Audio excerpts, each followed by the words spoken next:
Oi, eu vim falar um pouquinho mais sobre o meu livro que começa a ser vendido hoje, ainda num esquema de pré-venda, tanto pelo site da editora, todavia, quanto por grandes livrarias. Vento Vadio é o nome dessa antologia de textos do Antônio Maria, um dos nossos cronistas fundamentais dos anos 50. Os anos 50 ficaram conhecidos justamente como a Era de Ouro da crônica, porque o Brasil estava todo se modernizando, né, se construindo, e a imprensa teve um salto muito grande nesse momento. E a crônica é a literatura que é publicada na revista, no jornal, então ela pôde se configurar, se estabelecer no formato que a gente conhece hoje, né, que se chama de crônica moderna. Então, do grupo ali dos grandes cronistas, Rubem Braga, Paulo Mendes Campos, Fernando Sabino, Vinícius de Moraes e tantos outros, estava o Antônio Maria. Mas eu sempre tive a impressão de que o Maria fosse tratado um pouco como um personagem secundário. Ele era mais descrito como um personagem da noite carioca, daquela cena de boates de Copacabana, que também estava fervilhando, né, a vida noturna do Rio de Janeiro, então capital federal. E pouco aparecia do Antônio Maria escritor para valer, né? Então, quando eu comecei a estudar a obra dele no mestrado, eu logo percebi que ele precisava de uma reorganização. A literatura do Maria ainda não estava realizada, não estava plenamente à disposição do leitor, o que eu considero que ele realmente foi. Então eu precisei fazer um longo trabalho de pesquisa. Eu fui à cata da literatura do Maria, totalmente dispersa em jornais e revistas. Eu fiz pesquisas em arquivos públicos do Rio, de Salvador, do Recife, onde ele nasceu, para conseguir reunir esse conjunto e, a partir disso, nesse meu trabalho de reinterpretação, eu poder apresentar, trazer de volta à praça esse grande escritor, um grande cronista fundamental para a história do gênero no Brasil. E com isso, sem nenhuma modéstia, tapar uma lacuna na estante da literatura brasileira, que até agora era a ausência do Antônio Maria, que além de ter sido um grande escritor, tem muitas particularidades. O Maria foi o único escritor que veio do mundo do rádio, ele era radialista, portanto da palavra falada. Todos os outros vieram ou da poesia, ou do romance, prosa longa em geral. Só o Maria veio do rádio, narrava futebol. O Maria é o único desse grupo nordestino. Você tem também a Raquel de Queiroz, é claro, mas eu não considero ela exatamente dessa geração de cronistas dos anos 50. Né? Ele é o único com ascendência negra. Ele era o único que tinha esse fenótipo e sofreu por isso.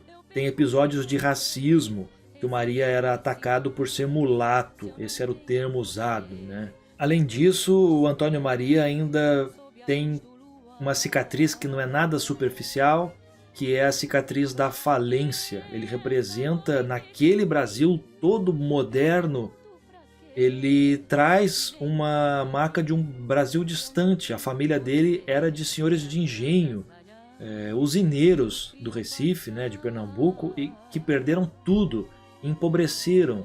Então ele traz essas marcas que se transformam num arcabouço simbólico, sentimental, exclusivo. Embora essas particularidades garantam a ele um traço distinto, realmente original, tudo isso colaborou para que ele fosse o único cronista a não publicar livro. Ele não fez nada, ele não organizou a própria obra. Tudo que foi feito sobre ele ou dele foi póstumo. Então, ele se sentia menos, ele não acreditava no próprio talento como escritor. E algumas vezes ele chegou a topar publicar, mas desistia. E Vento Vadio é o nome da antologia que ele talvez tivesse topado ali para valer no final da vida, mas acabou não dando certo, porque ele sofreu o segundo infarto dele em 64. Então, pessoalmente, eu tenho uma grande satisfação de poder completar esse movimento que ele apenas iniciou, usando um nome que ele mesmo decidiu para o seu livro. Então, leitores, pesquisadores, professores de literatura brasileira, conheçam esse novo Antônio Maria. O livro que está chegando agora, 185 crônicas, das quais mais de 70% são inéditas em livro. Então realmente é uma novidade. E eu queria que todo mundo conhecesse e entendesse o valor desse pernambucano, desse cronista do Recife, que viveu no Rio de Janeiro, que foi muito importante para a modernização da imprensa, para a fundação da televisão brasileira. Foi um grande memorialista, escreveu sobre esse Brasil da cana-de-açúcar, do engenho, um grande humorista. Chico Anísio dizia que se inspirava nele para escrever as esquetes de humor. Um grande poeta, um homem muito dos exageros, que vivia tudo assim realmente até a última instância, o limite das coisas. E que por isso mesmo é o mais exposto de todos os cronistas. Escreveu muito sobre o futebol, sobre culinária, um cronista completo que agora está de volta num trabalho de edição da Todavia e que está sendo vendido já e que daqui a pouco, em novembro, chega nas livrarias. Eu estou muito contente de conseguir no Brasil de hoje em dia publicar isso e de quebra com uma quarta capa do Luiz Fernando Veríssimo, que não é pouca coisa e me enche de orgulho. Eu estou à disposição de tudo. Podcast, entrevista, qualquer bate-papo, qualquer atividade que vocês queiram fazer. Me procurem, eu quero falar de Antônio Maria, eu quero que as pessoas conheçam Antônio Maria e que elas não se esqueçam do bom Brasil que nós temos. Obrigado, um beijo para todo mundo e até daqui a pouco.